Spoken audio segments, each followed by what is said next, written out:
Hello guys, welcome back to my YouTube channel. आशा है कि आप सभी काफ़ी अच्छे होंगे और अपने एग्ज़ाम की तैयारी आप सभी काफ़ी अच्छे से कर रहे होंगे। आज के इस वीडियो में हम यूजीसी नेट 2024 को लेकर बात करने वाले हैं। रिसेंटली आप सभी ने देखा कि सीबीआई का बयान आया है कि पेपर लीक नहीं हुआ था। आज के इस वीडियो में हम इसी बारे में विस्तार से बात करने वाले हैं। देखिए, आप सभी को पता है कि यूजीसी नेट का एग्ज़ाम 18 जून को कंडक्ट कराया गया था और इसी के साथ देखिए, जब 18 जून को यूजीसी नेट का एग्ज़ाम कराया गया तो उसी दिन शाम में एनटीए के द्वारा एक ट्वीट आता है जिसमें उनके द्वारा ये जानकारी दी जाती है कि एग्ज़ाम को पारदर्शी तरीके से बिल्कुल सफलतापूर्वक संपन्न करा दिया गया है। उसके बाद क्या होता है, एनटीए के द्वारा 19 जून को एक नोटिस जारी की जाती है जिसमें ये जानकारी दी जाती है कि फर्स्ट पेपर लीक होने की वजह से हम एग्ज़ाम को कैंसिल कर रहे हैं। उसके बाद ये जो मामला है पूरा सीबीआई को जांच के लिए सौंप दिया गया।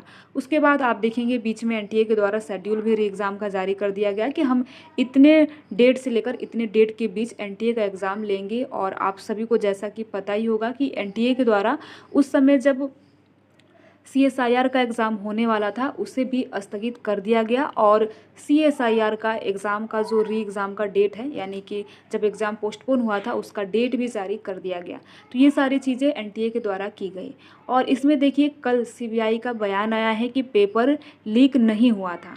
और देखिए, सीबीआई का अगर आप विस्तार से देखेंगे कि सीबीआई ने अपनी पूरी रिपोर्ट में क्या कहा है, तो सीबीआई के द्वारा ये कहना है कि पेपर लीक नहीं हुआ था क्योंकि जो पेपर लीक हुआ था एक्चुअल में वो पहले का पेपर था और एक तरीके से वो फेक पेपर था। और इसी प्रकार सीबीआई के जांच में ये मामला सामने आया है कि पेपर लीक नहीं हुआ था। तो इस प्रकार से सबसे बड़ा ये सवाल है कि क्या एनटीए अपना किस प्रकार से बयान दे रहा है, जब एनटीए के द्वारा पहले ये कहा गया कि पेपर सफलतापूर्वक कराया गया है, उसके बाद ये कहा जाता है कि पेपर लीक होने की वजह से एग्ज़ाम को कैंसिल कर दिया गया है। अब फिर ये बयान आता है सीबीआई का कि पेपर लीक नहीं हुआ था। तो कहने का ये मतलब है कि आखिर ये चल क्या रहा है, क्या यहाँ पर कोई मजाक हो रहा है। आप सभी को पता है कि नेट के एग्ज़ाम में लाखों की संख्या में अभ्यर्थी एग्ज़ाम देते हैं और साथ ही साथ जो एनटीए है वो एक राष्ट्रीय स्तर की एजेंसी है। और आप सभी को जैसा कि पता ही होगा कि एनटीए के द्वारा केवल नेट का एग्ज़ाम ही नहीं बल्कि नीट यूजी का, नीट पीजी का, सीएसआईआर का, ये बड़े एग्ज़ाम जिसमें अभ्यर्थी लाखों की संख्या में भाग लेते हैं, ये सारे एग्ज़ाम एनटीए के द्वारा कंडक्ट कराए जाते हैं।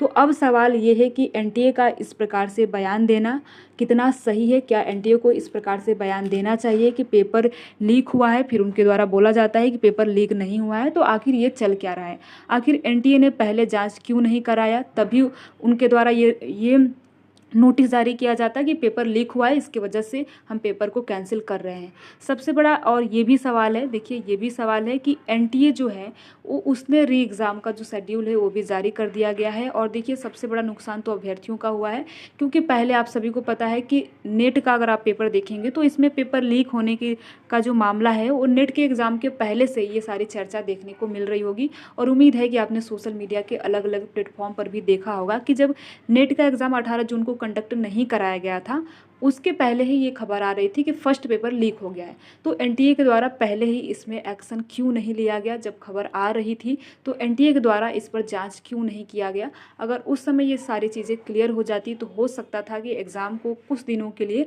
स्थगित भी कर दिया जाता, तो ऐसे कैंसिल होने का मामला सामने नहीं आता। दूसरी बात ये भी है कि आप सभी को पता है कि नीट के एग्ज़ाम में अभी फाइनल डिसीजन नहीं आया है कि नीट वाले बच्चों का क्या होना है।